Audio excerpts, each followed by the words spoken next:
Here, first of all, I was thinking what to do for the 3 weeks because we've run through a lot of the tragedies in the last few years.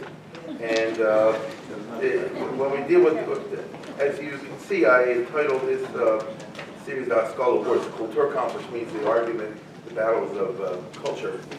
And these are non-violent, but very, what's the right word? Really felt struggles that took place in the last couple hundred years. They're usually misunderstood. Welcome to my world. And I'm going to share with you in this series my take on how this all played out. As always, that's all I can do. So without any further ado, because the hour is late, I just want to start by thanking the Shul and their Talmud. Very nice that they allowed us to be the host and all the rest. I want to thank especially Rabbi Motzen and the others who really went out of their way to help put this together. I want to thank tonight's sponsor, which Dr. Marth Freeman, as you can see, did it for Lonnie Borg. Lonnie was, I think many of us knew him. He was a student of mine. Actually, the truth is he sponsored one of these things about 10 years ago or whatever. Yeah, we go back a long way. And obviously he's tragically missed. So it's very nice of Mars that he did that to honor his memory. As you know, we're always relying on the sponsors. We have, this is a series I hope to do of 6. We have 4.5 covered, so I need somebody for 1.5, right? So that's what I hope somebody will step forward and it'll save me the trouble of doing them. And finally, I want to thank all the tech people over here that really worked very hard in the last 15 minutes to try to make it all come out. I mean, they do it on their own time. So I really think everybody should give them a hand, because the truth of the matter is they're doing it to help you. Okay? Now, without any further ado, let's get right down to this. The name of the series is the Haskalah Wars, and the first lecture is an intro called Comfortably Nestled Within Cultural Insularity, the Old Days. And so the very term Haskalah itself is kind of a funny one, but I start with my famous template that I always use of old-fashioned traditional Judaism, which consists of the 4 components of fundamentalism, as you can see. We have nomianism, which has to do with halacha, autonomous coercive communities, which is how the Jews were always organized, 99% of the time. Unlike today, for example, in America, where there are no such things as autonomous communities. You live in Baltimore, Maryland. You can go to this shul, you can go to a Catholic church in 10 minutes if that's what you feel like. You go to a Muslim, there's no law that tells you about anything. You can switch back and forth and back. You can be Satmar today, Reform tomorrow, and whatever you want the next. No, I'm serious. It's all up to you. So that was not the way it was for many centuries, as you know.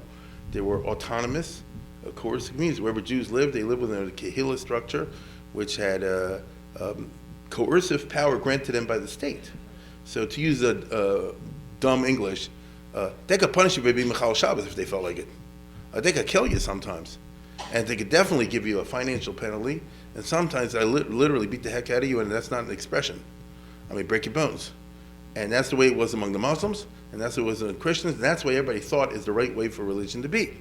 Coercion was once upon a time viewed as an absolutely essential and appropriate component of religion. May I point out to you, the Torah is written that way. Doesn't say please keep Shabbos if you feel like it, you know what I mean? Don't bow down to an idol. It's not a good idea. Like, you do that, will kill you, you know? So this were for many centuries in there. All this changes in the modern era, as you see. And finally, cultural insularity, that's the biggie. Cultural insularity was a, and that's what I'm going to explore tonight, because the Haskalah has to do with that. And that always was an unspoken, none of these were articulated. Nobody said I'm a fundamentalist, but that's what it boils down to. You take the Torah as something really true, not a fairy tale, and so forth. These were the unspoken, but organic, almost universal aspects of Jewish life that people just naturally grew up with, wherever they were in the world, pretty much. It's the invisible glue that held the whole thing together, because remember, as I've said a million times, the Jews did not have a state, and the Jews did not have any geographical contiguity, and the Jews did not even have a church. We've never had, since the Sanhedrin went out of business long ago, even the attempt, except in the rarest occasions, which turned out to be ridiculous, to set up a central body that could actually legislate for Judaism. So we are really, in Missouri mules, I mean, everybody, every kehillah since way 1800 years ago. It's done whatever it felt like, and yet somehow they all kind of on the same page, more or less. So that's the fascinating part about the four things that I just talked about over here. And then we introduced the subject of Haskalah. Now, what does that mean? It has no single translation. It comes from Seichel. But it's had many meanings in Jewish history, and I mean it. The word Haskalah, let me put it this way. In the Bible, you find the word Haskalah many times. The maskil is a very positive term. Ashrei maskil el dal comes to mind, where Shlomo says, happy is a person who can discern what the needs of the poor are. You don't give a drunk a bottle of whiskey. You understand? Your maskil, you give him something that'll be positive. Bayis v'ho nachas avos me'Hashem isha maskeles. That, you can inherit money, but only the Lord can give you a wife who's a maskil. Okay? So this means, wise, intelligent, all that. These have nothing to do with the modern term Haskalah. So you see, that's my point. It's been around for a very long time. In modern Israel, by the way, Haskalah simply means college education. Correct? If you've read a little bit, somebody has Haskalah, you have a BA, you have a Torah Rishon, you have another thing like that. So anyhow, this is how it went. I'm going to use the term Haskalah tonight, and after this, in the cultural sense, specifically of non-narrowness in the external sense, as well as the internal sense. And I'm going to be speaking tonight about pre-modern times to lay the ground for what happens later. Not in the sense of the modern movement of Haskalah, which proved to be so controversial, but rather its historical antecedents. In plain English, should Judaism consist of Gemara to the exclusion of everything else? Is that what God wants a person to study and totally preoccupy his life? I repeat, totally preoccupy his life. To the exclusion, let's say, for example, of Tanakh. Okay? The Talmud says, if you study Mikra, if you study the Bible, Tanakh, it's pretty good. But Talmud is best. Okay? So it's interesting. So it sounds like spend your time with Gemara, not in Tanakh. What about the exclusion of non-Jewish studies? And how do you define the term non-Jewish studies? Again, in plain English, I can understand heresy and pornography. What about math? What about medicine? Are math and medicine Gentile? Astronomy. Are these Jewish subjects? Are they non-Jewish subjects? Are they challenging to faith or something like that? But on the other hand, it's not Gemara. We don't have archaeological records, actually, of what people did. I mean, physical records of what people did, in the ancient times and biblical times by his Rishon and things like that. But, I'm thinking of, I wonder where I put it over here, a famous text from the Yaristavash from Yonason Eibschitz, who points out, and you can take a look at the next one if you'll follow along with me. This is 18th century, of course. Let's go to the next one.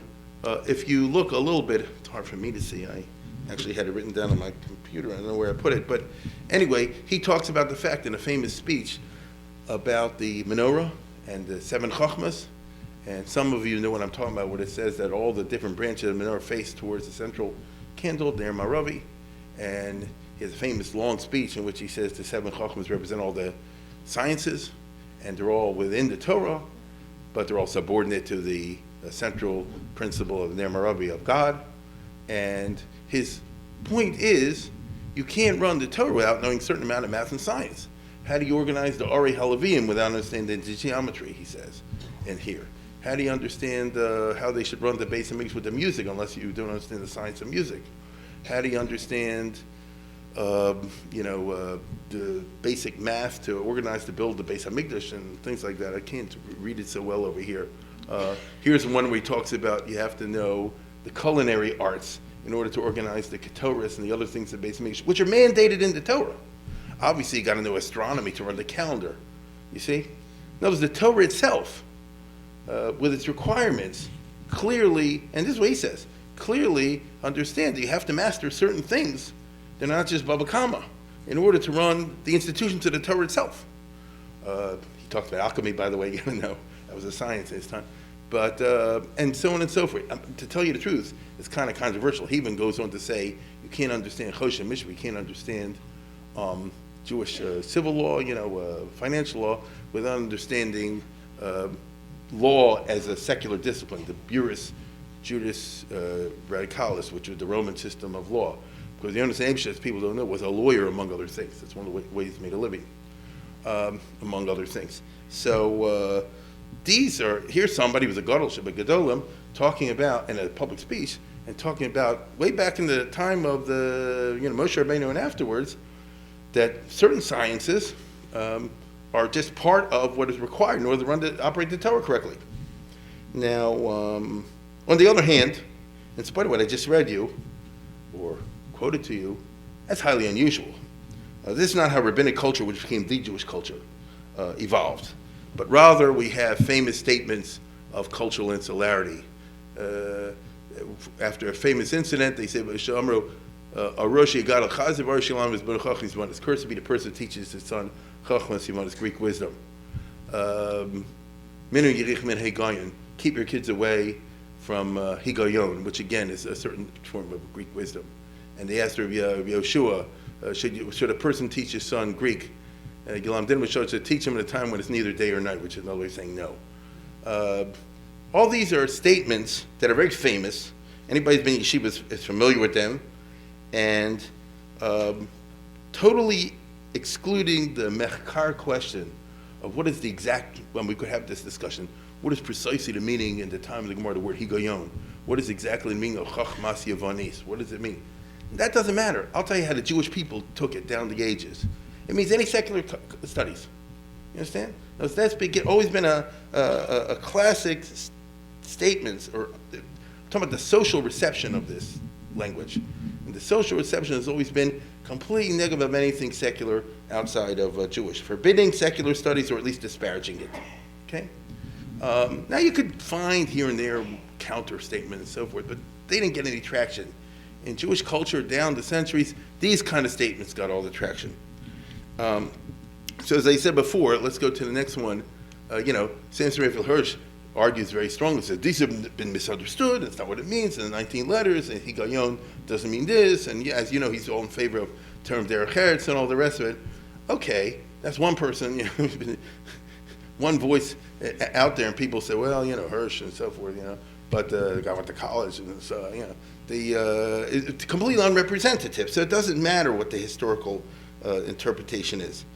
And yet, listen very closely, side by side with this attitude, all the way back, rabbinic culture has always allowed for a certain exceptionalism. Despite everything I just said, there's also such a thing called, there are exceptions to the rule. For example, take a look at this. They allowed Rabbi Gamliel, who had to deal with the government, basically Gamliel, that they could teach their kids, go to college. They could teach their kids Chachmas Yivonis, because they're Krovin Lamalchus. They deal with the Roman authorities, and therefore they have to have a certain amount of secular education in order to do it. They have to speak Greek, things like that. Rabbi Shimon Gamliel says that, here's YU, there were 1,000 students in my father's yeshiva, 500 learned Torah, 500 learned Chachmas Yivonis. Okay? I assume what that means is that in the morning you learn this, in the afternoon this, and the other group the afternoon learns, in the morning you learn that. But there you go, long ago. We'll never know. The point is, these are out there in Chazals. Now, listen closely. These are statements of exceptionalism. It's not for the public, it's not for the masses. Get it? There are exceptional situations for yechidim, as we would say, by circumstances, or you yourself might have a particular bent to pursue a medical career or all that. As long as you don't say this is the general, this is for everybody, it's just for me, I'm a weirdo. As long as I'm a weirdo, then it's fine. And that's always been a very basic part, what I just said, of the traditional Jewish culture. Now, when you get to the Middle Ages, when we start to have a little bit of records, cultural insularity was a precious norm for Jews. Wherever they lived, they cherished their insularity. So whatever they did out in the street and in work, but when you came home, either physically you had a ghetto, or which wasn't really the case so much in the Middle Ages, or at least you went to a shul or something like that, and you hung out with other Jews, and then you talked a different language, and you acted differently, and you cherished this feeling that we're creating an imaginary space of a Jewish state, as it were. To put it in simple language, the Rambam spoke Yiddish, correct? What do I mean by that? The Rambam, when he was among other Jews, he spoke Judeo-Arabic. Now, obviously, he had a career as a doctor and a philosopher and all that, and he grew up, pretending being Arab and all that. So, I mean, he grew from a young age. Many people don't know that. So he knew the Arabic language and culture and the Quran and all that stuff inside out. But when his books are written not in correct Arabic, they're written in Yiddish, Judeo-Arabic in Jewish letters, in the Arabic slang, so it's the equivalent of writing in Yiddish. And that's what he was comfortable with dealing with other Jews. If a Gentile prince walked in, he just totally changed his persona, He could turn it on and turn it off. So the point is that the Rambam really cherished this, because I think I've spoken about this, some of you were on other occasions. For the first half of his life, the first third of his life, he literally had to hide in a very hostile society and pretend to be not Jewish and all the rest. And when he finally came to Egypt, then he could sort of come out of the closet and interact with other Jews. It was like Gavaldic, you understand? So that's very typical. On the other hand, and again you have to listen to this closely, radical cultural insularity is an ideal, which means it's a goal to strive towards, but can never be actually attained. That's what an ideal is. It goes back to Plato, right? Isn't that right? An ideal is it's a perfection. And you can never get a perfection, you always work towards it. And therefore, to have total cultural insularity, that you know nothing from nothing, has never been actually possible. It's just something you strive towards, perhaps. Jews in various countries have always been affected by the culture of the majority. The question is how much? Now, no one ever established a formal calculus of how much. Even the Satmar dress like early modern Europeans, and they speak a dialect of German, as you know. I mean, Avram Avinu did not dress like this. You understand? No, I mean, seriously, it's very Jewish. It's become very Jewish. I understand, you understand. But where'd they get the dress from? Where'd they get the language from? The answer is from the Gentiles. Long, long ago, and evolved in a certain way. Sephardim are no different. Don't think that they're, some or other. That's Baba Sali in Morocco. So that's how the pious people dress in Morocco, with these hoods, the Muslims, and the Vagyos dress like the Turkish. That's a Turkish Qadi, a priest. That's what it is.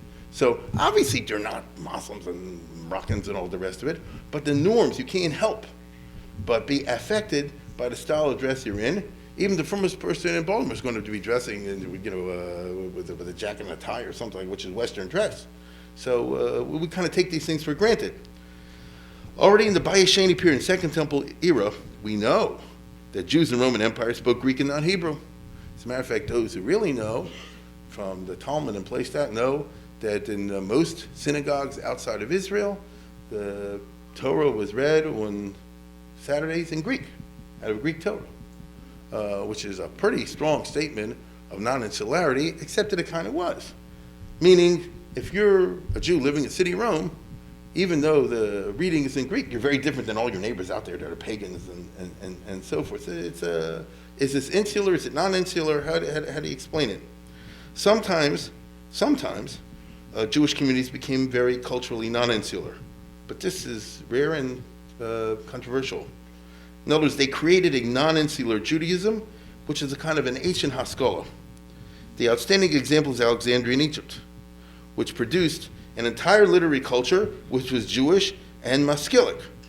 I'll say it again, it was Jewish, it was Maskilic. I'm talking about when the Beis HaMikdash was still standing, okay? So if you take a look at books by Philo, in Alexandria, he was, believe it or not, from Jew. He kept kosher, he kept Shabbos, he believed in the Torah, all the rest of it. But if you read his books, which only survive in Greek, you wouldn't recognize what's going on over here. I mean, well, a little bit you will.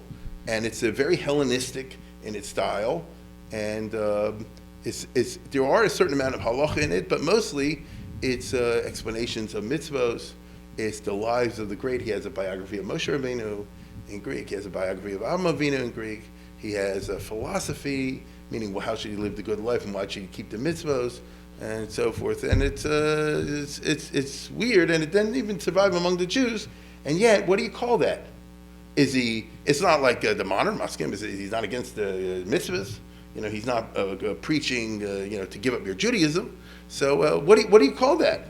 In America, we call that modern Orthodox today. You understand? I mean, it's evolved in the 21st century, but in that time, you're talking about literally 2,000 years ago. So what do you do with something like that? Now, the thing is that Alexandria was an episode. It came and it went. It didn't last. 99% of Jews never even heard of what I just talked about. and was only revived by Azari de Rossi back in the 1500s, spoke about last year.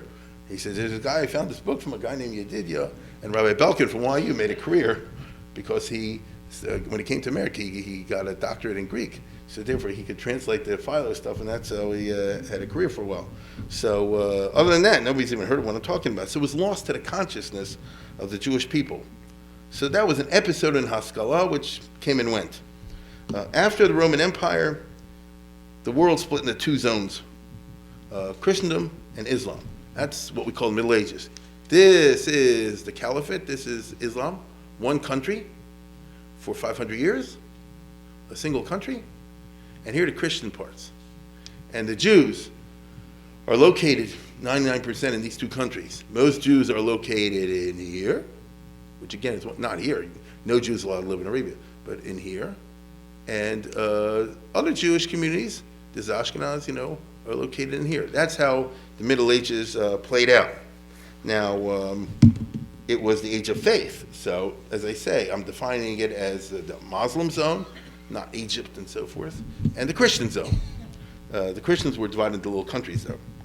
Now, this is important. These two religions spawned two cultures, two sets of cultures, and with a big difference. The Islamic area, which is huge, had what they call a golden age, involving secular literature and studies alongside the Arabs, the Muslim stuff. And the Christians had what we call today a dark age, which means they had no secular culture at all. This is a basic definition of the Middle Ages.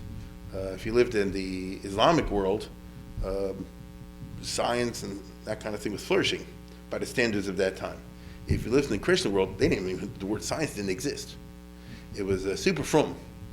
If you live in the Christian world, in these centuries, literature, art, dancing, music, thought, it was all Catholic. You understand? It was like a mashgiach's paradise. Everything is just, very religious. There was nothing out there that wasn't from Christian in this way. It didn't exist. As opposed to, if you live in the Islamic world, there was a lot of Muslim stuff going on, obviously, huge. But there also was secular science, math, biology, astronomy, history, physics, chemistry, medicine. These are religiously neutral subjects, are they not? And they were cultivated, and sometimes heavily so, in the course of the Middle Ages. Or am I wrong? Do we not use Arabic numerals? Don't you still use the Roman numerals? Okay.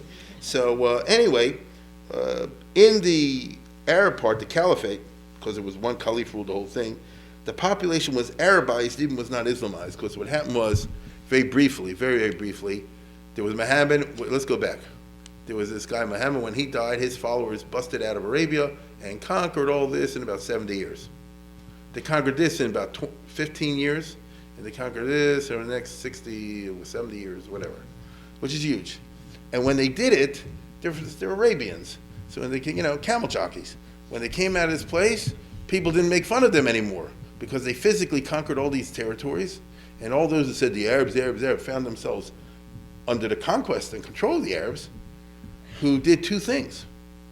I've said this many times. They Arabized and they Islamized everybody. But the only difference is they didn't Islamize everybody. They spread the Islamic religion, but if you're Jewish or Christian, you do not have to convert.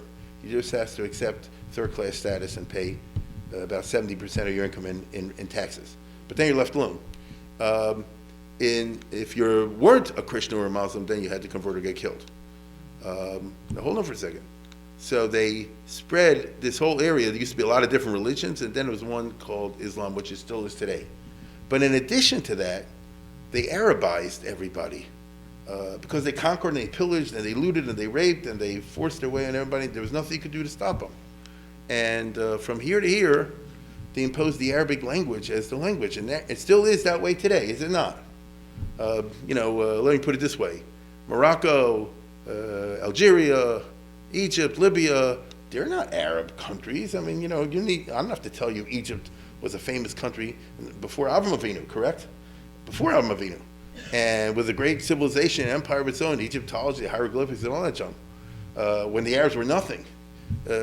Here was Bavel, Syria, Iran, places like that, Persia, I mean, they were not Arabs, but the Arabs imposed it upon them. The only group that succeeded in de-Arabizing themselves were the Iranians.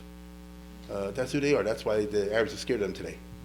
They kept the Islam part, but they de-Persian themselves. They de-Arabized them, but nobody else did.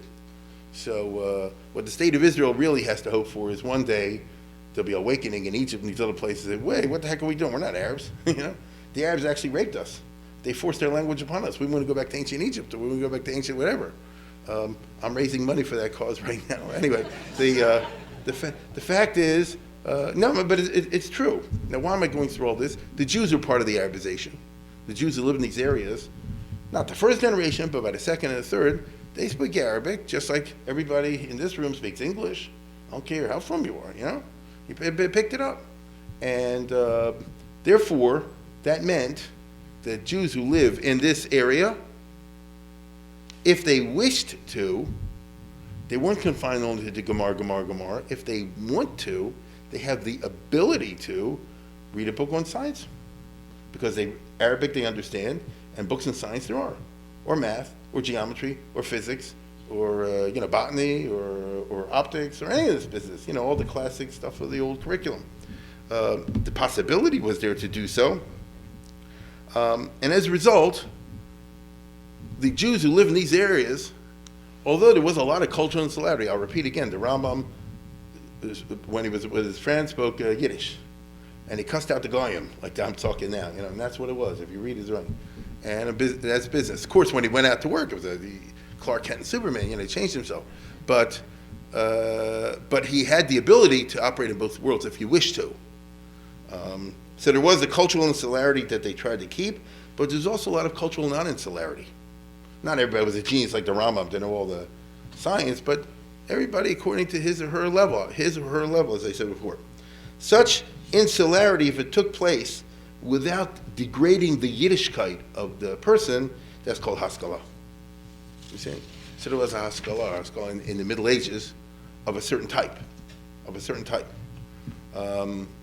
As opposed to modern era, as we'll see, when the Haskalah movement became associated, not everywhere, but in its most salient elements, with being non-frum, anti-frum, things like that. That was not the case in the Middle Ages. A person could be both.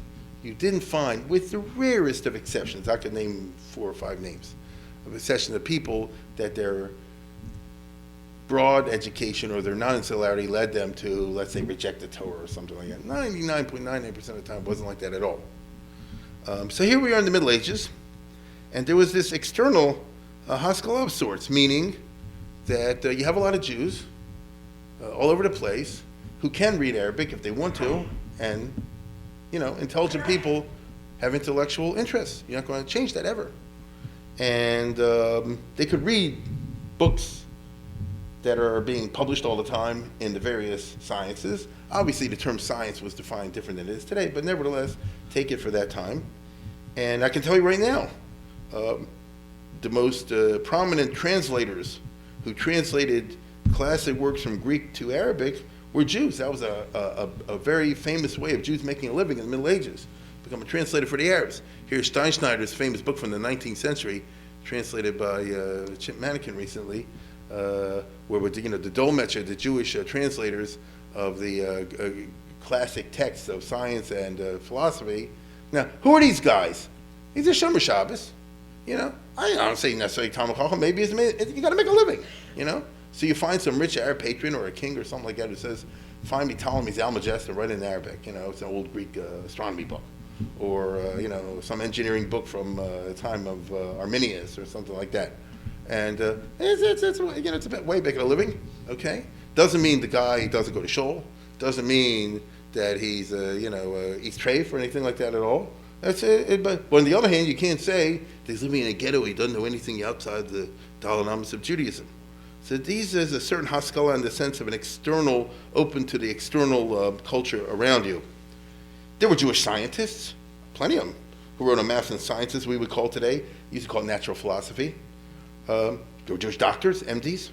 In fact, if you want something revolutionary, it was during the Middle Ages, the first half of the Middle Ages, that a silent cultural attitude revolution took place among Jews. I'm going to say something, we take it for granted, and be surprised to hear it. A silent cultural attitude revolution took place among Jews regarding the abandonment of Talmudic medicine in favor of Western scientific medicine. Is it not true that the Talmud itself has a lot of medical stuff in there? They do. And already, let's go to the next one. At the time of the Gaonim, if you look at Utzer Gaonim, the Gaonim were the big Rosh Yeshivas in Sur and Pumbedis in Baghdad. In Baghdad, the capital city of the Arabic Empire. And they're already writing in the 700s and 800s, we don't follow the Talmudic medicine. Whatever that was for a different time and all the rest of it, we do modern medicine. Now, modern medicine of the 8th century was no good either, but but they thought it was. Well, because, it was based on the Aristotelian stuff. But nevertheless, the point is, they say, we're embracing it. Really? Who gave you the right to do that? Why don't you say like this? If the Gemara says you got to keep Shabbos this way, you got to do it. If the Gemara says if you have a cold to do this, maybe you got to do that also. No. No. And I'll say it again. The biggest rabbis in the world go along. So it's a silent revolution reflecting an openness to the fact that they know that, Western medicine, as you and I call today, rules the roost. Because the Arabs practiced Western medicine as it was understood in those days. Of course, they killed everybody they came into contact with. Well, let's put it this way. The minute they cut you, you're dead, right? Because they had rid of germs, But nevertheless, how does the expression go? The operation was successful? Yeah. So anyhow, now, wait a second. For the first 300 years of this Arab stuff of the Caliphate, that's all you had. This external Haskalah, as I would call it, this awareness of a culture out there alongside your own.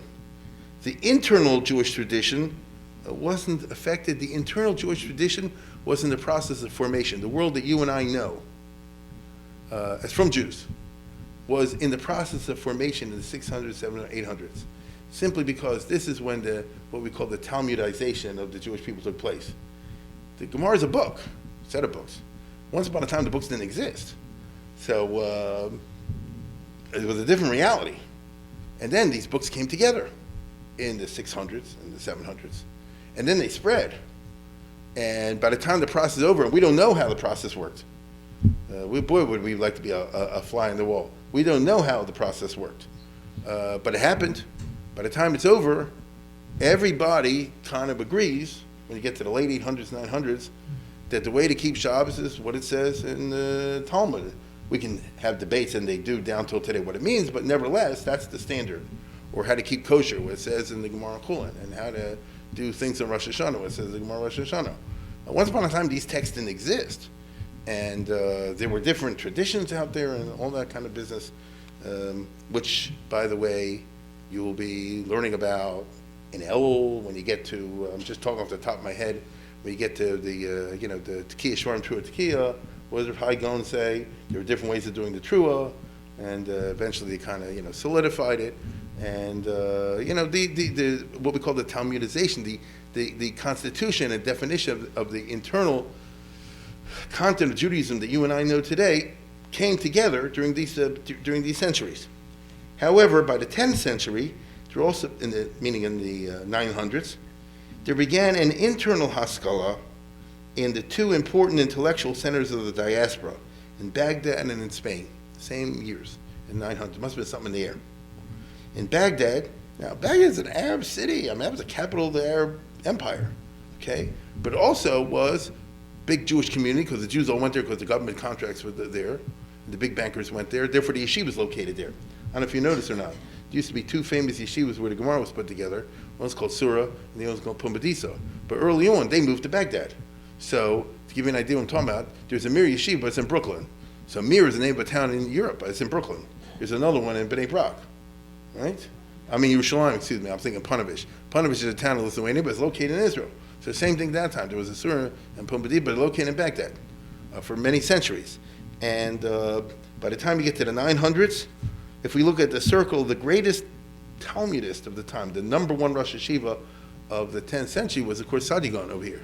Where's Erie is? He's Erie is with the book, right? So he says, so I'll say it again, this is not a marginal figure or some guy on the side translating books on the side. This is Rav Shach, so to speak. This is Rabbi Cutler. And in addition to that, Saadia Gaon was the first significant medieval Moscow. What do you mean? How do you say that? Yeah. Because he's interested and he writes about things in addition to Gemara. Now again, you don't need me to tell you, the Saadia Gaon, by the way, the Gaonim literally knew the Talmud by heart. That's how he got to be Gaon. He had to know everything by heart. That's what they say in the old sources. But aside from that, he was interested in other things as well, because Baghdad is like New York. It's a huge intellectual center. So he invented Dikduk. I don't know if you know that or not. Saadia Gaon was the first one who started Dikduk. The Jews, I don't know why, never actually studied scientifically the language of the Bible, let alone the Mishnah.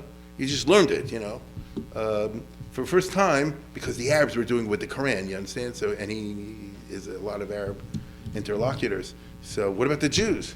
Well, we better, what's a noun, what's a verb, what's a shwana, shwanach, and all that business. He starts the ball rolling. Why? Again, you couldn't imagine Rav Shach spending time reading a Dikduk book. Saadia Gaon even gets into and publishes famous works in science and philosophy, as those terms were defined in the Middle Ages. And I'm, of course, talking to Emunos V'Deos, okay? Which is Emunos V'Deos, beliefs and opinions. The Deos have to do with science, as understood at that time. And he has all these discussions of how do you understand it, how do you establish a scientific principle using the science of that time, okay? And what's the difference between knowledge derived from the Torah and knowledge derived from science, and all that kind of business, and theology, and all the rest of it. I repeat what I said. Who do we know that knows how to learn, to use the power expression, wastes his time with this kind of business? That's what they say today. But he says he does. In fact, it's very famous that he writes in the introduction of Emunos V'Deos, he says, I walked by a river and I saw a man drowning, and I saw it by standing on the side of the river, and nobody's helping him because nobody knows how to swim. And I said, and the guy's screaming, help, help, help. And I said, well, I guess I'm the only guy here who knows how to swim. So I took my jacket off and jumped in the water and pulled him out onto shore. The river, my friends, was the river of doubt. Religious doubt. And no one knew how to do it. And I figured if I'm the only one, I wasn't looking for this job. If I'm the only one that does that, what is that? So all of a sudden you see over here the beginning of creation of a whole genre of literature by great people, not marginal figures. There are books by marginal figures as well, but I'm talking about foremost people of science and philosophy. Later on, the Rambam, for example, writes in the Moreh Nevuchim. There's the Kuzari, there's the Sefer Ikrim, there's about a dozen of these works. Why? What is it? And second of all, it's not Gemara. What is it? You see? You can read it, you can't read it, it's not, right? And there are parts over there, the Rambam, for example, off the top of my head, the second part of Moreh Nevuchim says, you can't understand Judaism unless you understand the 26 arguments of, of Aristotle. You get it? Really? Really? I guess we're all not Jewish, like, what is that? Okay? Now, incidentally, Saadia Gaon starts Tanakh. I'll say it again. He starts Tanakh, the study of Tanakh, because he writes his famous commentary in Arabic on the Chumash and on other significant, difficult parts of the Tanakh.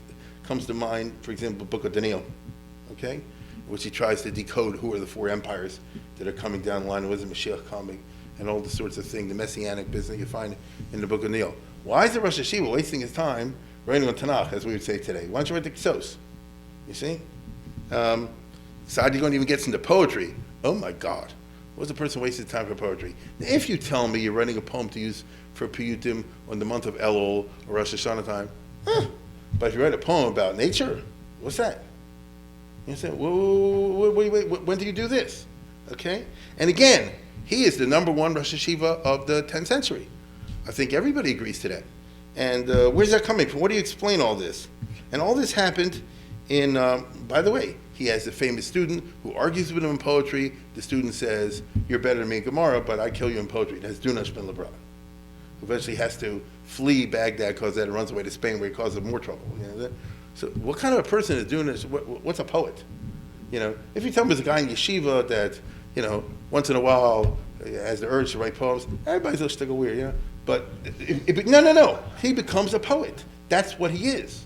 He spends his time, not Friday afternoon, waiting for the laundry. You understand? But this is what they do. So how do you explain that? What do we do with these people? All this happened in the early 10th century in Baghdad, which clearly was most exposed to the outside culture. Because if Sadiq is saying that I'm seeing people drowning in the sea of doubt, must mean people must be reading science and other things and having questions about Yiddishkeit.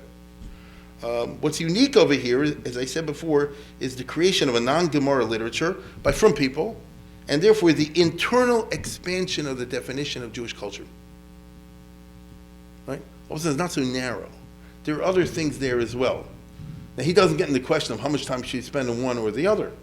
I told you, there's no calculus on this. But what are you doing trying to expand this in an unnatural way? Right after Sadiq in the 900s, the center switches to Spain, right? Which, as you can see over here, was called the Caliphate of Cordoba in the 900s.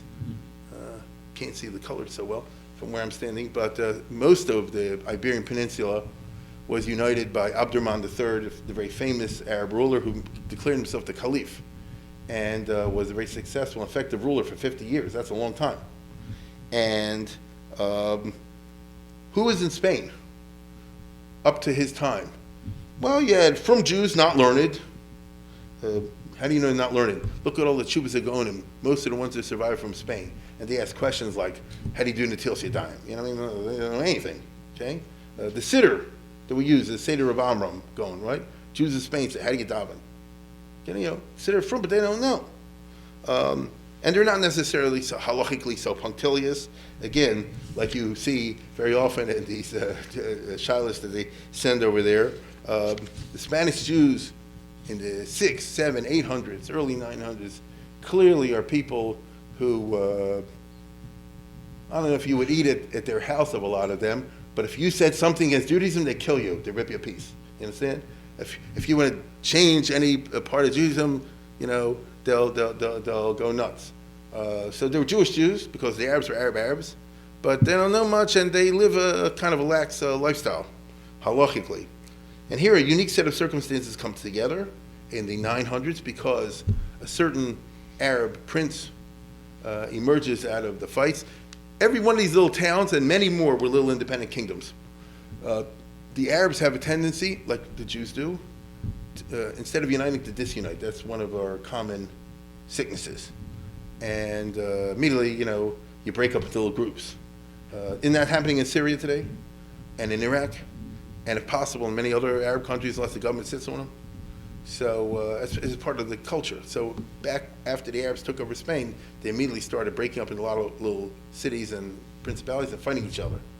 Until one strong guy came and conquered it all and put it under his control and organized it, and that's Abdurrahman III, who made himself the Caliph of Cordoba. And he raised Spain his time to great heights because he was willing to spend a huge amount of money on culture and class. So his idea was like this: if you're a poet, a Muslim theologian, a doctor, a mathematician, an artist, any that kind of junk, you come to Spain, I'll give you 150 grand a year and a house. And do your thing. Come to Cordoba. And that way Cordoba became a headquarters of all these geniuses. So he made, what's the right word? He wasn't one of these party animals just into, you know, having wild parties and this kind of stuff, which is your typical Arab kind of thing. But the contrary, trying to introduce class, intellect, that's who he was. And difference rubbed up on the Jews. So here you have, for example, a very famous painting. Abdurrahman's the one sitting over here. Here's a bunch of Christian emissaries, and there's Chazdei ben Shaprut, the Jewish doctor who's always the interpreter for him, introducing the Christian envoys to the Caliph.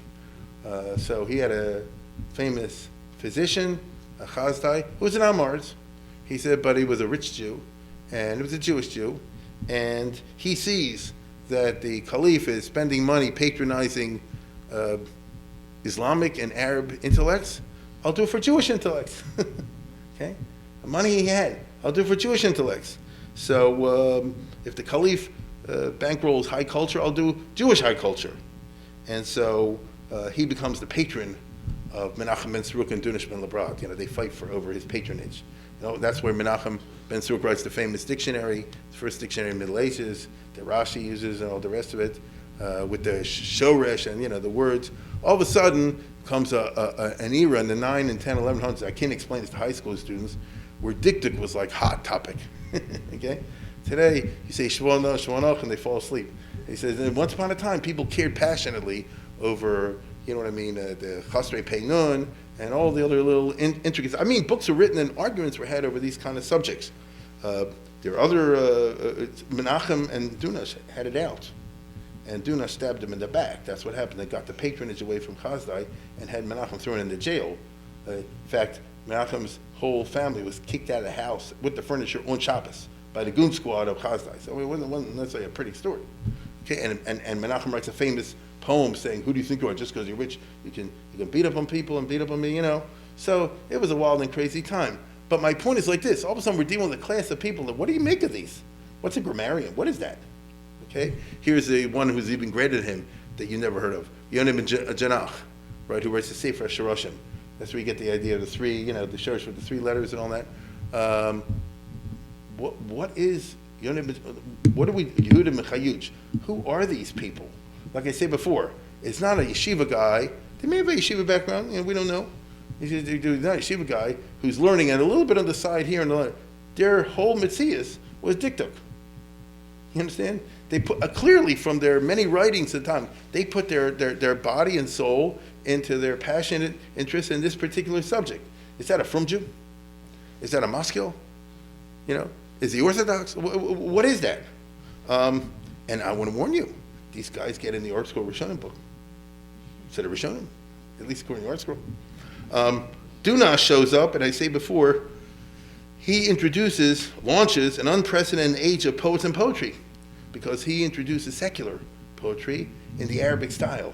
He takes the Hebrew language and follows the Arabic. He introduced rhymed poetry, which if you're into medieval Spanish, Hebrew poetry, which nuts like me are, so it's a huge corpus of work. You start ending with people like Shlomo ben Gavira and Yehuda Halevi and Abba ben Ezra and Moshe ben Ezra and a whole galaxy of other people like this. I mean, the volumes of the stuff that they publish are this thick, okay? Shmuel HaNagid, you know, many people like this, and they're a very famous episode in Jewish history. And what are the contents? Like I said before, Bishlam, if you tell me that he's writing a poem to use in davening, I get it.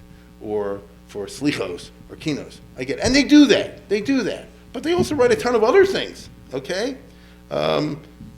If you want to be honest about it, the content of their poems run from Glock Kosher to Strictly Treif, okay?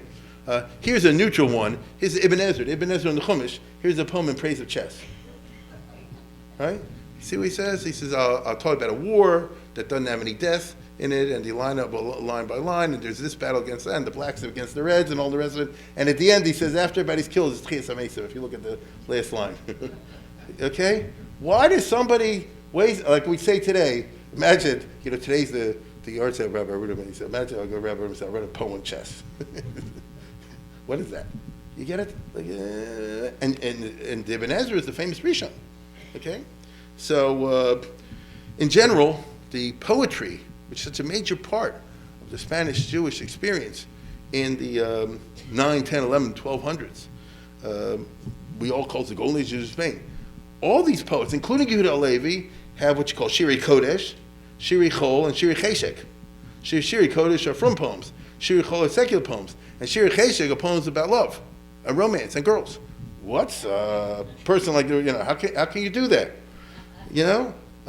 You get to my favorite poem, and oh my goodness, Al-Kharizi is talking about, he's half Kodesh, and many of his poems are used by the Sephardim in the synagogue, and half is Casanova. You understand? It's what it is. You get it? I mean, and how do you explain this thing? By the way, the yeshiva boys don't even notice. If you ever learned Pirush Mishnayos or Rambam, in the back of the Gemara is a translation of Al-Kharizi. Right? Today, a person like this, if people knew this, they cut it out of the Gemara. You understand? Let's put it this way: how did a guy like this get into the Gemara? You follow? How'd that happen? So I'm trying to show you now. First of all, to be perfectly honest, it's a Sephardi thing. Agreed? It's a Sephardic thing. You know, even in Israel today, you have these guys. In the morning they're in shul, in the afternoon they're at the beach. I mean, you know, it's a much more malleable. The Ashkenaz is more, you know, black and white, right or wrong. They're not like that. But having said that, the Rambam freaked out when he heard that he wants to translate the Moreh Nevuchim. Al-Kharizi. He said, that guy, you know, and he did translate it, by the way, but the Rambam rejects his translation. So it's a real. So what do you make of a person like Yehuda Al-Kharizi? Here's my point. How do we evaluate poets, grammarians? They were not great Talmudic scholars. People don't talk about Shlomo Gaviro. Yehuda Levi, there's no evidence that he was a very learned in the Gemara at all. I'll say it again, Yehuda Levi, I know he wrote the Kuzari, all the rest of it, and he spent 3 years that we know about in the yeshiva. 3 years in yeshiva doesn't make you, the Vilna Gaon, and that's right. And he was a doctor, and he was a great man, obviously, and he was a brilliant talent, all the rest of it. How come he didn't, what do we have? I mean, people assume he must have written something on Bava Metzia. There's nothing like that whatsoever. So, what is this? Is he a Rishon? Right? We're about to do Tzina Lo Sishali L'Shlom Aserach and Tisha B'Av. He says, who is this? Okay? Clearly, you can't turn out this volume of poetry unless that's your icker thing you do in your spare time. Yehuda Levi was a doctor, so clearly in his spare time, it can't be that he learned Bava Kama all day long, and in 5 minutes here and 5 minutes there, he turned out, about 1,200 or 1,500 poems or more. You get it? This was his chiyas. So what is that? Okay? Or Moshe ben Ezra, of which you could say it even more so, who learned 2 years in yeshiva by the Rif. Or Abba ben Ezra, the famous Ibn Ezra on the Chumash on the Tanakh, who actually was taka criticized by the Marshal, who lived in the 1500s. In the Yam Shel Shlomo, he says that you can't rely on the Ibn Ezra who lo Talmudi, right? Not a Talmudist, not a Talmud Chacham. Really? I see the Ibn Ezra in the Bikras Gedolos, So what do you do with this? At the same time, by the way, don't think that Chaz and these other guys were maskilim and they had no time for things like that. The same guy who bankrolled the poets and the guys writing love songs and the translators and the grammarians and all the rest of it, he's the one who made Volozhin. Because you've heard the story of the 4 captives, which is not exactly true, but roughly. And by the time the story's over, one of the 4 Rosh Hashivas, as we call today, ends up in Spain, and they don't know who he is because he's captured a pirate ship, all the rest of it. And I'm going to spare the story, but by the time the story's over, they discover he's a big Talmud Chacham. Chazdei ben Shaprut said like this: in that case, I am bankrolling Lakewood. He said, I'll pay for everything. And he started Torah in Spain in a serious way, because that yeshiva from this great person, Moshe Mechanoch, became in Cordoba the #1 center of Talmudic studies in the West, and a very high level. And that launched what you and I call the Sfardim, the Gedolei Sfarad. So who is this person, Chazdei Meshur, this doctor, who is spending money, on this, and he's also spending money on that? And you can't say he doesn't evaluate, he doesn't have the proper value of Torah, that's why he wastes his time writing on the poetry. He does both. So this is what I mean when we talk about a medieval Haskalah. You get it?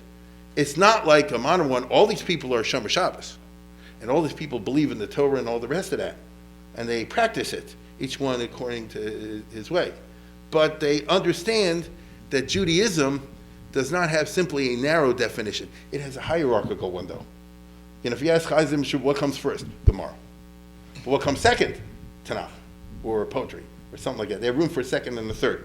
That's where I'm going with all this kind of business, right? So how does this work? Every character I've mentioned today so far was hashkafically 100% Orthodox, even Al-Kharizi type, like I say, the Shas voters today. You get it? Whatever he writes about his escapades in the harem or something like that, believe it or not, the guy is a Shomer Shabbos and all the rest of it. At least he believes in it all. Not only in that, but the Haskalah activities in which they engaged were, frankly, precisely to demonstrate that Hebrew and not Arabic is the best language in the world. The Arabs are running around the Middle Ages because they rule so much of the world, saying God obviously favors Arabic, and Adam and Eve must have spoke Arabic or something like that. And so these guys say, no, they spoke Hebrew. And the Arabic language is so wonderful, it has verbs and nouns, all the rest. So does Hebrew. Ours came first, and ours are better. And the Arabs have the most beautiful poetry, and I'm sure they do. I don't know Arabic, but they did develop a huge tradition of Arab poetry. We are better. Look, watch this. Watch this. Okay? So they're coming out of what I would call patriotic Jewish motives to do all this. You understand that we're the greatest poets, they're the greatest grammarians. No, they're Yiddish, Yidden. The only hashkafic problem that arises, and it didn't arise in Muslim Spain, was with philosophy and theology. Okay? Though in the Golden Age of Spain, it wasn't so problematic. When you start to get the questions of how do you know about God, and arguments of proof of God, and counter-arguments, and all that sort of thing, which are in the Chovos HaLevavos, for example, was living at this time in Muslim Spain. You get to what we call metaphysics. Then you can get to possibly controversial ground. Because in Aristotelian metaphysics, you don't believe in miracles, and you believe the eternity of the universe. You get into these kind of questions, but not if you're talking about geometry, as I said before, and botany and astronomy and all that kind of business. They don't run into it over here. So during the time, it's just interesting what I'm saying. During the time of the 900s, the 1000s, the 1100s, until the middle of the 1100s when it all crashed, because the Muslims turned on a dime in 1150, when the Rambam was like 10 years old, and Asr Judaism, okay? That was a great traumatic experience of the Rambam's life when he was 11 or 12 years old. Overnight, the Jewish religion became prohibited. But until then, so you had a lot of intellectuals over there, and they never interpreted even the metaphysics in a, shall we say, an un-Jewish, un-from kind of way. But then Spain became Christian. As you can see over here, you have what they call the Reconquista. Look at this. Here's the Christian part at this time. And then there's more. And then there's more. And then there's almost everything. You see that? That went over many centuries. So by the time you get to the 11, 1200s, to the people that the yeshiva boys recognize, we call the Ramban, the Rajba, the Reina Yonah, the Ritva, and people like that. So it's Christian Spain. Okay? So there it gets more complicated because the Christian influence, as opposed to Muslim influence, was one in which you were much more rigid, and therefore people, Jews, began to argue much more rigidly over questions of theology and metaphysics. It's what we call the Maimonidean controversies of the 13th century, in which for the first time, and maybe the only time in the Middle Ages, Jews started arguing over the questions of the allegorization of Scripture and the Tamei HaMitzvos. Do mitzvahs have reasons, and what are they? And I don't know if you realize it, as soon as you give a mitzvah, a reason for the mitzvah, you kill the mitzvah. Get it? As soon as you give a reason for the mitzvah, you kill the mitzvah. And that's what happened. Because the Rambam, who didn't live in Spain at that time, gives a whole bunch of explanations for the mitzvahs, which are kind of weak, as everybody knows. And it led a lot of people to say, well, then you don't have to do the mitzvah, And there's a famous episode where one of the Bali Toast Smog visits Spain, and he said people are throwing their mitzvahs out in the garbage can. Throwing it, throwing away. So that was highly unusual. And this led to big fights and some of the Rambam's books being burned, and in the 1230s and later in the 1290s. Here it got kind of out of hand. But, and the allegorization of Scripture means how do you know what's literally true and what's not literally true in the Bible and the Talmud, even the Bible. By the time this process is over, books are coming out in the 13th century in Provence, which is next door to Spain. Avram, Yitzchak, Yaakov just represent form and matter. It didn't really exist people like that. And when they split the Red Sea, it was they split the Red Sea of doubt. That was because questions of literalness, not literalness. Usually, you didn't have these kind of business in the Middle Ages. So here's where engagement with outside culture became controversial. It really did. And the Rajba was the big rabbi at that time in Spain. He was appealed to all throughout the 1290s to come out with a ban. And he didn't want to do it. And by the time he did it, and he issued his famous cherem, he said, I'm not banning Haskalah, and I'm not banning Limud Chol, I'm just banning the study of metaphysics for anybody under the age of 25. It's not the same thing, okay?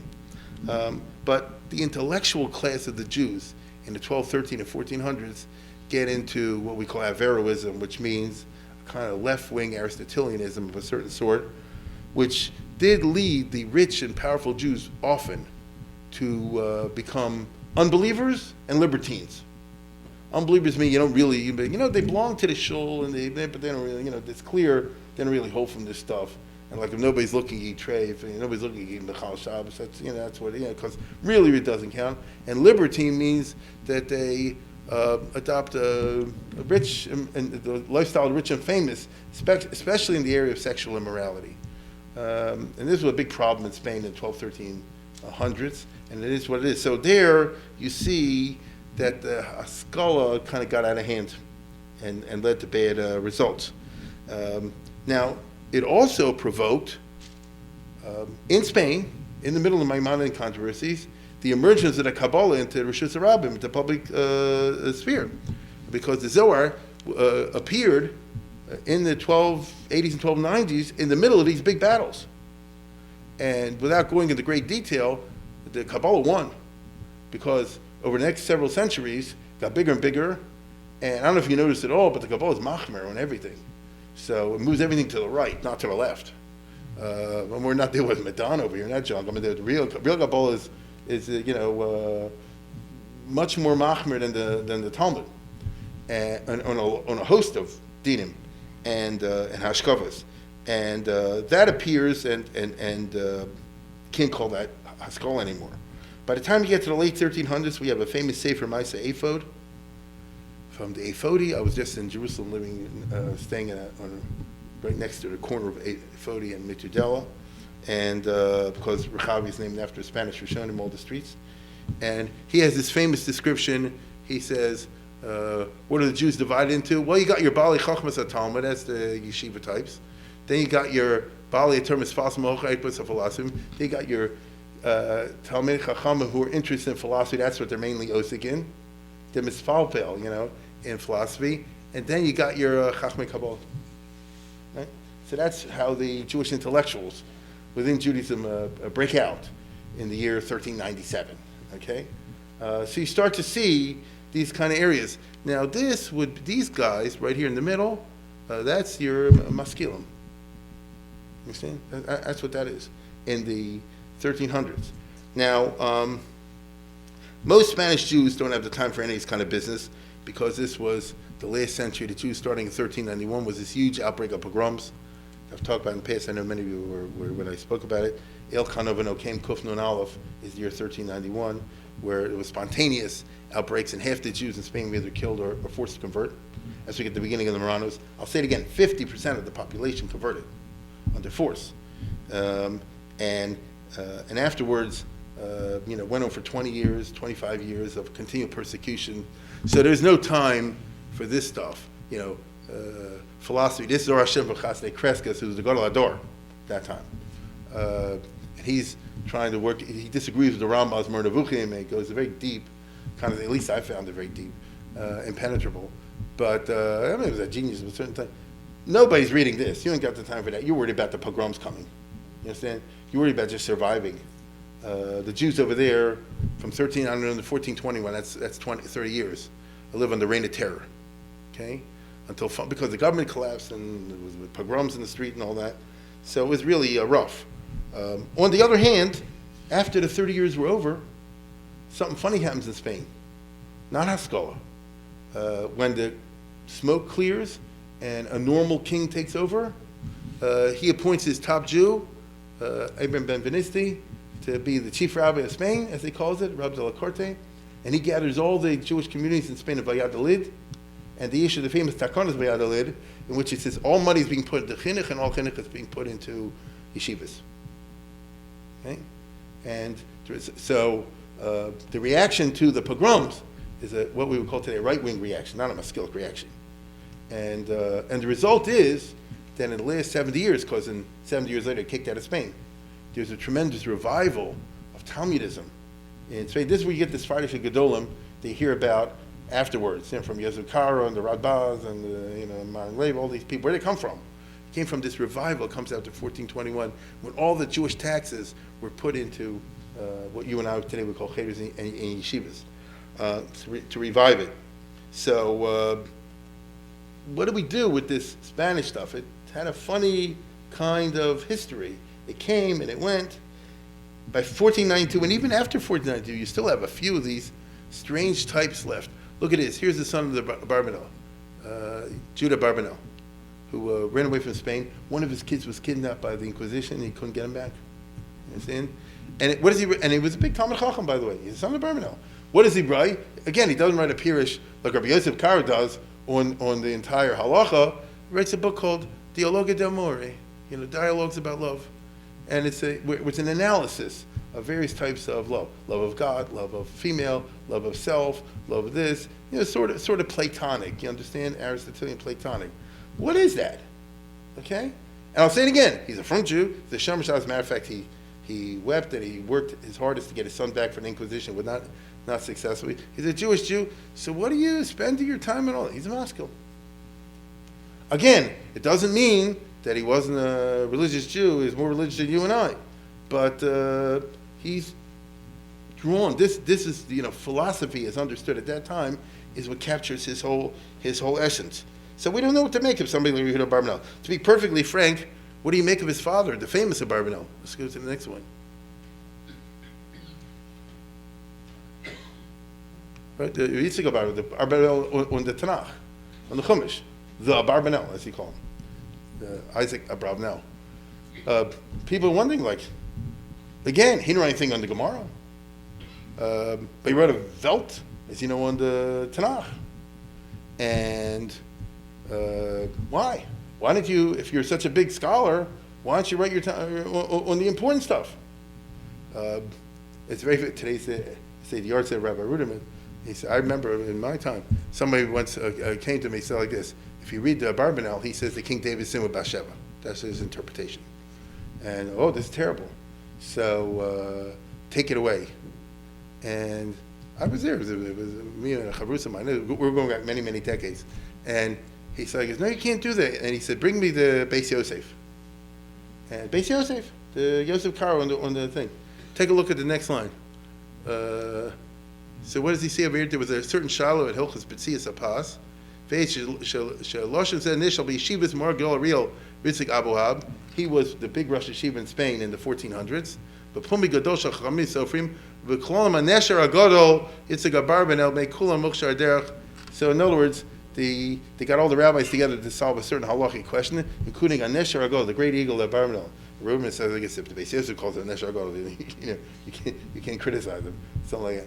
So okay, fine. So why does he, quote unquote, waste his time on writing about Tanakh? Why don't you write about the real stuff? You see? And yet, there you have it. So, after 1492, within a few years, most of the Jews end up at the Turkish Empire, the Ottoman Empire, and there the Haskalah peters out because it's a Muslim culture, and the Turks don't have much culture whatsoever. It's a pretty low level, and therefore there's not interest in philosophy, all the rest. And the Sephardim become the Sephardim that you and I know today, who are not like the Rambam. But it does survive the Haskalah in the Western Portuguese exile, in Amsterdam and places like that. But here you have weirdos. These are Jews who were born and lived Catholics, and then somehow or other escaped from the Inquisition. Remember we talked about this last summer? And they end up in all kind of places. That's not a regular, so even if it becomes a from Jew, and they did become from Jews. They really did, and they gave up a lot, and you have to take your hat off the sufferings that they went through to keep up the Yiddishkeit. But they're not normal, okay? So there you understand somebody who, let's put it this way, you got an archbishop gets off the boat, an archbishop gets off the boat in Amsterdam, he's like this, I'm Jewish, take this off, give me the Magen David. That's not, it's great, hats off to him. That's not a guy with a regular Jewish background. Correct? Or someone who was a captain of the Spanish army, the Portuguese army, There's a million of these wild and crazy stories that were real stories. And I'll say it again, they risked their lives for the Yiddishkeit. You understand? A lot of them lost people that were burned, so you can't make fun of them. And yet they're coming out of a very strange cultural background. So don't be surprised if they will be maskelim when they get to places like Amsterdam. And sometimes it works out okay, like Menashe ben Israel, who was a celebrated rabbi. Sometimes it works like Spinoza, it doesn't work out okay. Okay? So Spinoza really did come out to be an Apikoros. And the Portuguese, but that's an exception. The Portuguese masculine in Amsterdam, in London, in Hamburg, in Bordeaux, in Livorno, all these places that was their diaspora, eventually in New York City. So they hover between skepticism and kfir, but they never really crossed the line. But besides Spinoza. Not really. People like Isaac Arabia de Castro, who, the opposite. He's always chastising them, but he said, don't go there. It's, that's not a frum thing to do. He was a Catholic till he was like 45. But then when he switched, because he really was Jewish, he was the frummest guy. He has all these books in Portuguese, chastising the others. He said, keep Shabbos better, keep kosher better, keep this better, keep all the best, and give up these ideas. He said, many of us have what we call today farkrumta ashkavas, because Nebuch we were raised by the church, all the rest of it. We have to liberate ourselves out, at least get our children a better chance. It's not really a haskalah that I say people are looking to throw out Yiddishkeit. This brings us finally to the fateful 18th century, the 1700s. We're just taking you through a march through Jewish history. But we've only talked about the Sephardim. And just to balance the picture out, the Sephardim aren't all these maskilim. There's a galaxy of Talmudists. Okay, I mean, every Yosef Kar is one, but there's a galaxy of people that were Gemara. Understand? Yosef Kar in his long career, or the Radbaz, or the Mari Ben Lev, or the Maram al Ashkar, or Yitzhak Kampaton, they have no time for poetry. Someone interested in whatsoever. Get it? They really were interested in Bava Metzia. That was what they meant, and they wrote the famous Shas and Shuvas and the other kind of books. So you had this kind of career, but you also had all these maskilim. The other place, there's one other place, that's Italy, okay, which had a Haskalah starting from the 1200s. Italy is not a country, as you can see over here, it's a bunch of different states. It's in the 1400s and the 1700s. This is the Kingdom of Naples, the Papal States, another, Venice is a country, and Mantua is a country, and so on and so forth. Italy's always broken into little Medinas. Now, here, again, everybody's a Shomer Shabbos in Italy, at least formally. But what do you make of people like Emmanuel of Rome, right? The Machberes Emmanuel, who really was a Casanova. You understand? And yet, in the Italian tradition, they use, you won't believe this, they use his Piyutim on Yom Kippur. How can you do that when the guy tells you all about his adventures over here that make Casanova look like a loser? You understand? And he writes it in Hebrew, in a brilliant Hebrew, and the rest of it.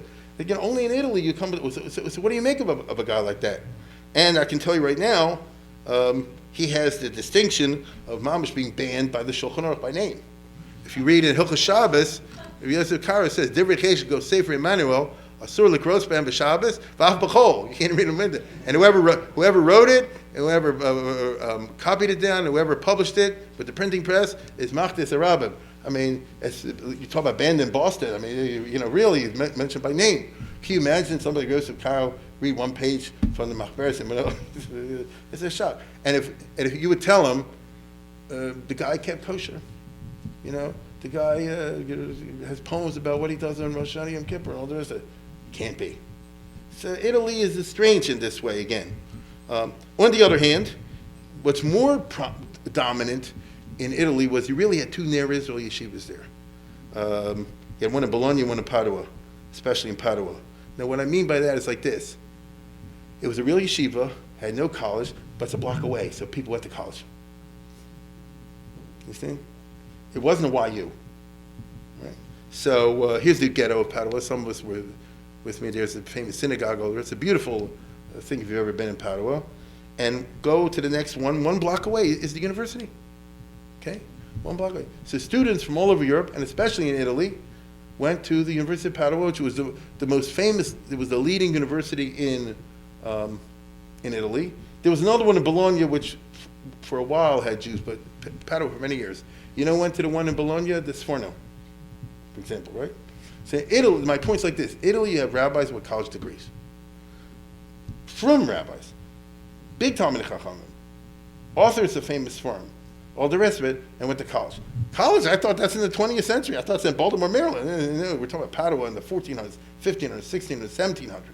You see? What degree can you get in the University of Padua? There's only one degree a Jew's interested in. What's that? MD. What are you going to do with a PhD in history if you're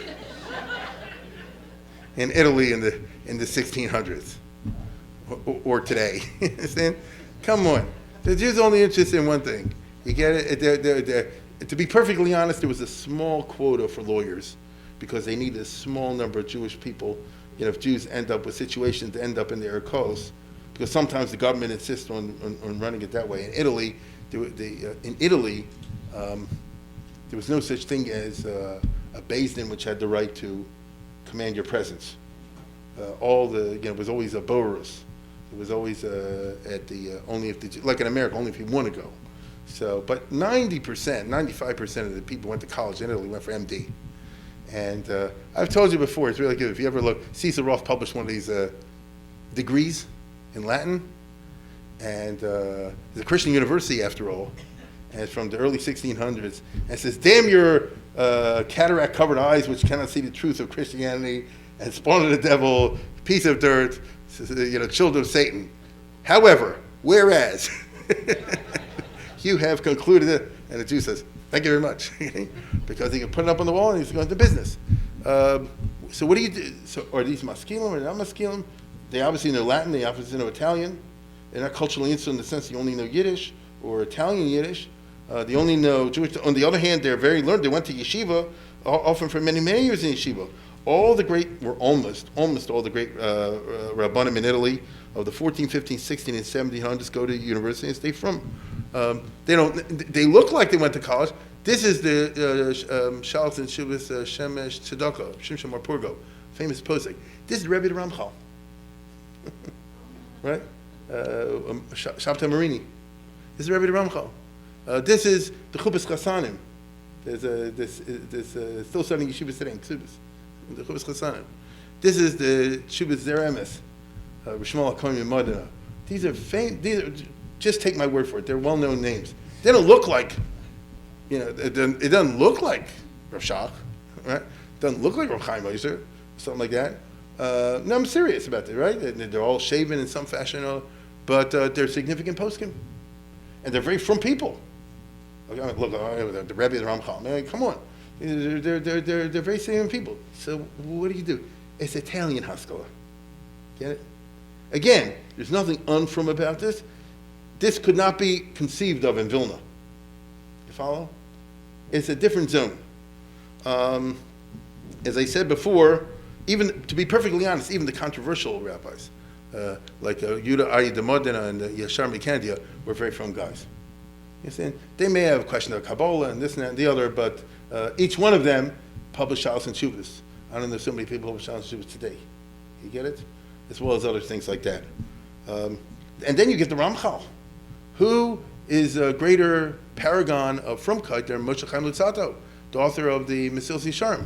And yet, here's a famous play he writes, Leisharm Tehillah, in which, I wish I had the time to go into this, but especially in light of Lakewood scandals, the hero, it's a play he writes for a wedding, and the hero is someone called Yashras. But the trouble is, skipping the details, Yashras is supposed to marry the girl Tehillah. But the Hamon can't recognize Yashras for who he is.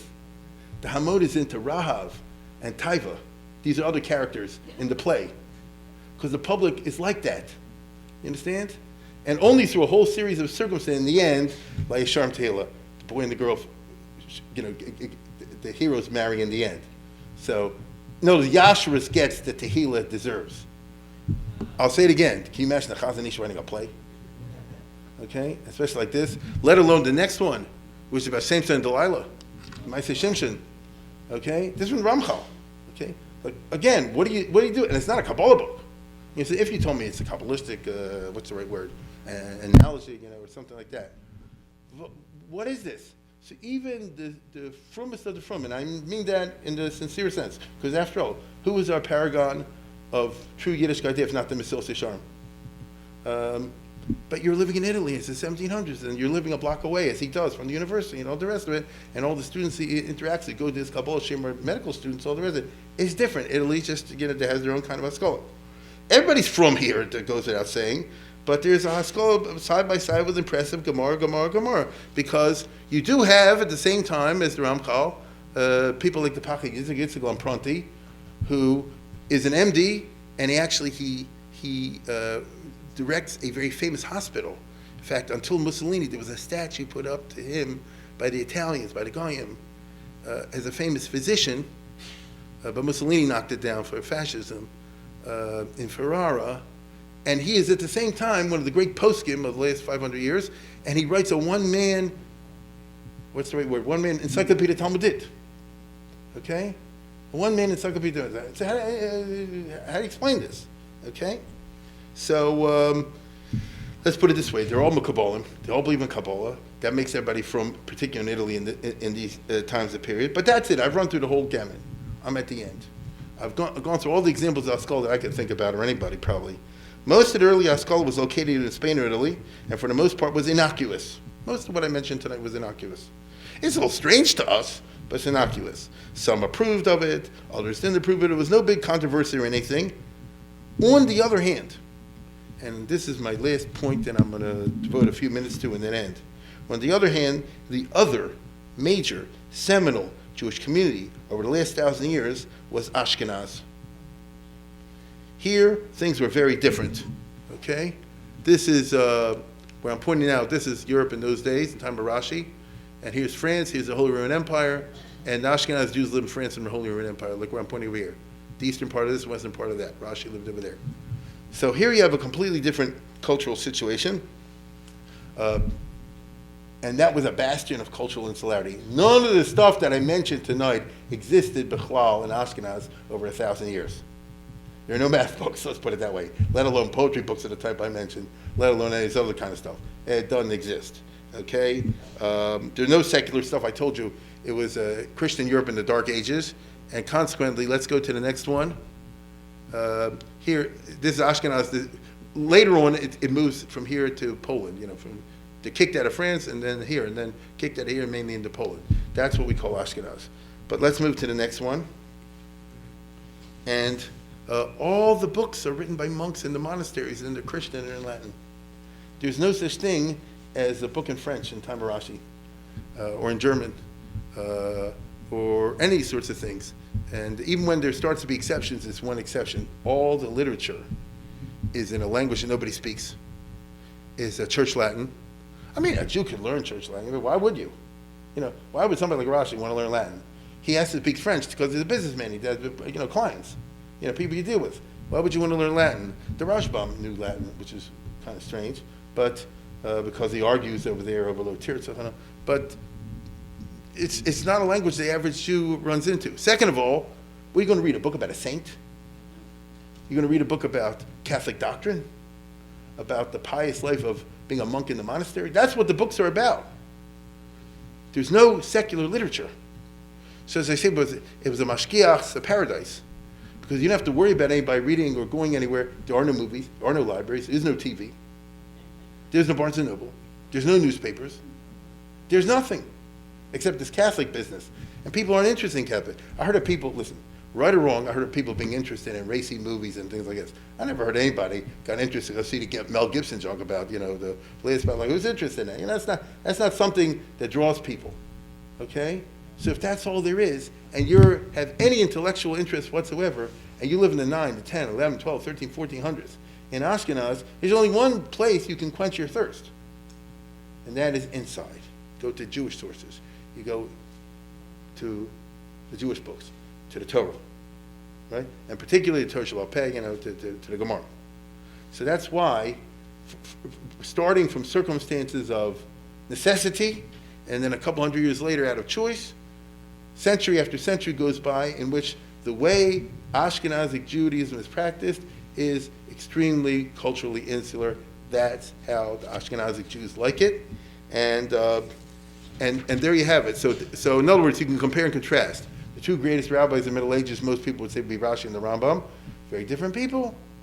The Rambam is all the secular stuff, Rashi zero. The Rambam had a career as a doctor and wrote a lot of secular books, even though he also wrote gigantic works of the greatest importance in Torah. And Rashi is just, all Kula Torah. You understand? He had no interest in any of this other kind of stuff because he lives in a different time in a different place. What is the big question? So, in other words, Ashkenaz is the happy hunting ground. Century after century, generation after generation, Gemara, Gemara, Gemara. The big question that you have is not questions of Maimonidean philosophy. The big question is, do you learn Pshat or Pilpul? If you get to the 12, 13, 1400s in the Ashkenazic culture, and you don't even know the Pilpul I'm talking about. It's not used anymore. It's wild stuff. So everything's very internal, very nice. This becomes the diffus of Ashkenazic culture generation after generation. Haskalah is never criticized in Ashkenaz. Why? Doesn't exist. doesn't arise. Okay? As a matter of fact, the Ramban wrote a famous letter to the rabbis of France, some people may recall, when the Maimonidean controversy broke out in his time in the 1230s. And what was he writing to the rabbis in France? He said, stay out of this. You have no idea what we're talking about over here. It doesn't exist by you, so don't smishnich zayin. You understand? In other words, don't even bother with it. You want to understand it? It's not negate to you at all. The questions of philosophy and Mernevuchim, all the rest, you don't even know what it is. Just stay out. Okay? So, the only exceptions, and there are always exceptions, are physicians. Every Ashkenazi community, from time Rashi on, has a doctor. There's an MD. I mean, Western medicine. You got some kind of degree. And the doctors, by definition, have no Latin and no all the other kind of stuff.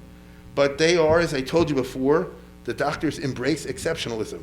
As you ask any doctor in Ashkenaz in the 10, 11, 12, 13, 14, 1500s, first thing he'll say is like this: don't do what I did. Yeah, I did it because I did. Don't do what I did. It's not for you. You understand? It's not for you. The doctors themselves will be the ones often to give a shiur or something like that. So, but you went to college. That was me, but I'm not telling somebody else what to do. That is absolutely Ashkenazic. Okay? Ashkenaz maintains this stance of cultural insularity right into the modern era, into the Renaissance, the Age of Reason, and the Enlightenment. So by the time you get to Isaac Newton and Harvey and Galileo and Copernicus and all those guys who are really revolutionizing thought and science, the Ashkenazi Jews are aware of this. You can read the Maharal knows the Copernicus, I mean, they know about this. It's not Nogeya. You understand? In other words, it doesn't enter internally into Judaism. It's something out there. We use the technology, by the way. The Ashkenazi Jews are business people. You got to always be up on the latest technology, otherwise you fall down in business. They know all this kind of stuff. They know what Galileo said, but it has nothing to do with us whatsoever. In some parts of Europe, by the time you get to the 1700s, there's the consciousness of a revolutionary break with history. When Galileo and these kind of guys come with these brand new ideas, when Copernicus says it's not that, how's it go, the sun goes around the earth, the earth goes around the sun. These were shocking, transformative kind of ideas, okay? But not among the Jews. Ashkenaz knows about the discoveries, but it maintains its proud insularity, even in Germany and France, which are becoming very modern. The face of Ashkenazic Jewry is, there's a Shagasari in his deathbed, okay? They drew him on his deathbed. That's the Shagasari. And what is he? He's the big rabbi, the big authority. It's Gemara. One of the greatest Gaonim, apparently the greatest in the 18th century. Nothing, even though he's living in the time of Voltaire, all the rest of it. Vas adas to Talmud garnished, It's got nothing in there, absolutely Ashkenaz. So in other words, we do not change until they do, and that's what we'll talk about next time.